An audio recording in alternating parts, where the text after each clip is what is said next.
bien, bonsoir à tous. Voici donc un pronoscore pour demain, vendredi 5 novembre. Il concerne le match de Ligue 1 Lens 3. Alors, nous voyons que ce sont les cotes pinacles ici. La victoire de Lens est cotée à 1,65. C'est une belle cote, mais nous allons essayer de l'améliorer. Comment? En repérant les cotes qui donnent la victoire de Lens par 1 but d'écart, par 2 buts d'écart et par 3 buts d'écart. Donc respectivement 3,70, 5,20 et 9.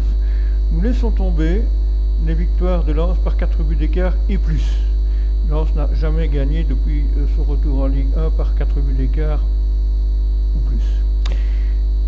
Donc nous augmentons légèrement le risque, mais nous allons voir que cela donne une cote de 14% supérieure à la cote initiale. En effet, grâce au répartiteur de mise que j'ai amélioré d'ailleurs pendant l'entre-saison, nous voyons que la cote passe de 1,65 à 1,74, soit 9 € de gain en plus.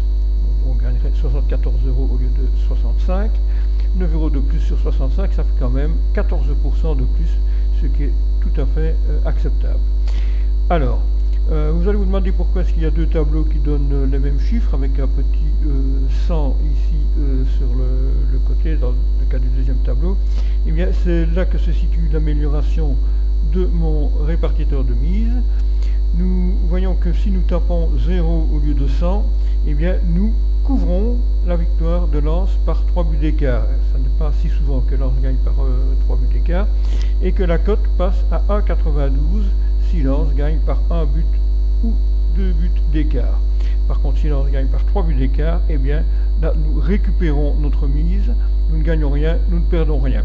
Donc ça, c'est la petite amélioration que j'ai apportée, car au lieu de couvrir, j'ai modulé, car en fait, on peut, nous le verrons dans une prochaine vidéo, prendre, dans ce cas-ci, 0% du bénéfice possible. Dans le cas précédent, 100% du bénéfice possible, on arrive au même chiffre que dans le premier tableau, mais nous pouvons prendre 20, 50, 60, 80, enfin on peut prendre le pourcentage que l'on veut et les chiffres s'adapteront automatiquement. Mais comme je vous l'ai dit, eh bien, cela fera l'objet d'une vidéo tutoriel pour expliquer toutes les possibilités de ce répartiteur de mise. Je pense faire cette vidéo ce week-end. Voilà, à bientôt!